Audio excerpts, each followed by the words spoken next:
Welcome to the latest episode of Beatin' and Bangin'. I'm your host, Kyle Dalton. In today's video, we're going to talk about a couple of things that happened over the last couple of days. With NASCAR in its lone off weekend, I decided to commit my time on Sunday to watching F1. I have a few observations on what I saw. And our other story is what America's crew chief Larry McReynolds had to say yesterday on SiriusXM NASCAR Radio when he talked about several topics, including Chase Elliott and Stewart-Haas Racing. Old Larry Mac had some thoughts of his own. Before we get to those McNuggets, let's go back to Sunday. As I said, with NASCAR's lone off weekend of the season, I had some free time and I opted to spend it, of course, watching racing, and took in Sunday's F1 race from Montreal. Just a couple of things of note. I think the most obvious is time. The race took, according to my unofficial calculations, 1 hour and 45 minutes. Yes, you heard that right, not even 2 hours. It was a dramatic departure from Cup races, which feels like some stages can last 2 hours. In reality, Cup races from green flag to checkered typically last around 3 to 3.5 hours.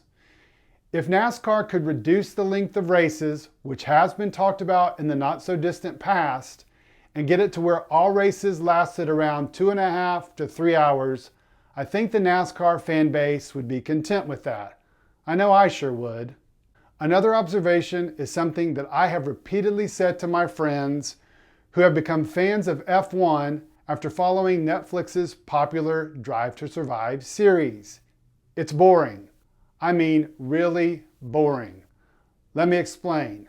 When I turn on a NASCAR race, or any sporting event for that matter, I do not want to know who the winner is going to be before the race starts. But in F1, that's often the case. Max Verstappen started on the pole on Sunday. He led every lap. He won the race.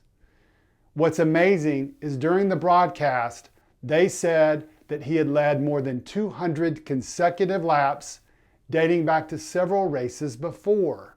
To give you even more context, Verstappen has won 6 out of the 8 races this year. In other words, there's rarely suspense on who the winner is going to be before the race ever starts. And that forces the announcers to talk about what's happening everywhere else on the track. Now, that's not necessarily a bad thing because that gives other teams exposure. But when you're constantly talking about the other action everywhere else on the track because what's happening at the front of the race is too boring, that's not a good look. I'll take a NASCAR Cup Series race any day over F1 just for its unpredictability. But like F1, I'd prefer it to be a little shorter.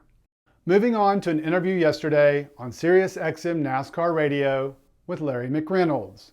America's crew chief was talking with veteran reporter Alan Cavanna about who's hot and who's not so far in 2023. Cavanna talked about how Chase Elliott's season has had its obvious issues with missing races due to an injury and suspension. But the number 9 team hasn't been threatening to win like Byron or Larson, as most would expect. Interestingly, McReynolds said he could see this coming as far back as last year. But honestly, Alan, I saw this starting at the end of last year with this 9 team. Pete said it near the end of the morning drive show this morning. They lived off all those playoff points. The 15 that they got for winning the regular season championship, the stage wins, the 4 wins that they had in the regular season, they were thriving off those playoff points. Because when they got to the playoffs, now, I realize some of these finishes, we know there were circumstances, but the bottom line is the box score is what the box score is. But the 10 playoff races, 36th at Darlington, 11th at Kansas, did finish 2nd at Bristol, 32nd at Texas, 1 Talladega, 20th at the road course at Charlotte, the Roval, 21st at Vegas, 14th at Homestead, 10th at Martinsville. We know he and Ross Chastain got together at Phoenix, 28th at Phoenix. Only 2 top 5 finishes at very specialty type racetracks, Bristol and Talladega. So honestly, at the end of the day, I kind of saw this starting last year. But Larry Mack wasn't done. Staying on the hot or not, a few minutes later, he switched gears and talked about the struggles so far this season at Stewart-Haas Racing. Outside of Kevin Harvick, the organization hasn't had a lot to cheer about this year. And McReynolds said team co-owner Gene Haas has every right to be unhappy and pointed out one specific moment this season that would make him the most upset. Stewart-Haas Racing, if you take Kevin out of the equation, they realistically, even with 10 races to go, their other 3 drivers are in a must-win situation. They really, really are. I kind of link that with where they're at and then the performance. The 41 car still looking for their first top 10 finish, not the top 5, their first top 10 finish of 2023.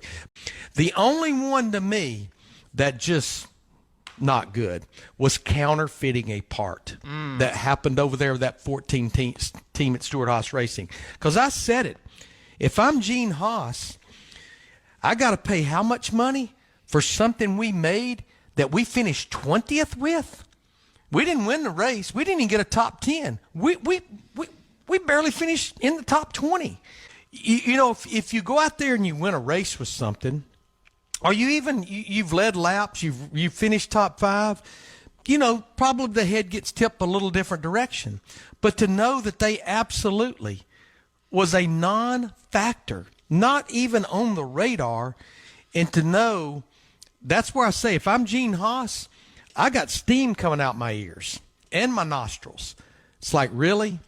That would we maybe just be better to figure out what that 12 car had versus counterfeiting a duck in the bottom of the engine panel?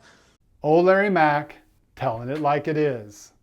What are your thoughts on Stewart-Haas Racing this year? Do you think Josh Berry coming over and replacing Kevin Harvick in the number 4 car next year, which is supposed to be officially announced tomorrow, will make the team better? And what do you think about F1? Do you find it boring like I do, knowing the winner before the race even starts? And what about the time it takes for an F1 race as compared to, say, a Cup race? Do you like that? Let me know what you think in the comments. All right, guys, thanks again for checking out this video. If you liked what you saw, please tell your NASCAR buddies about what we're doing here at Beatin' and Bangin'. And if you want to read more written content just like this video, go check out my articles on sportscasting.com. See the link in the description. Hope to see you guys in the next video and have a great rest of your day.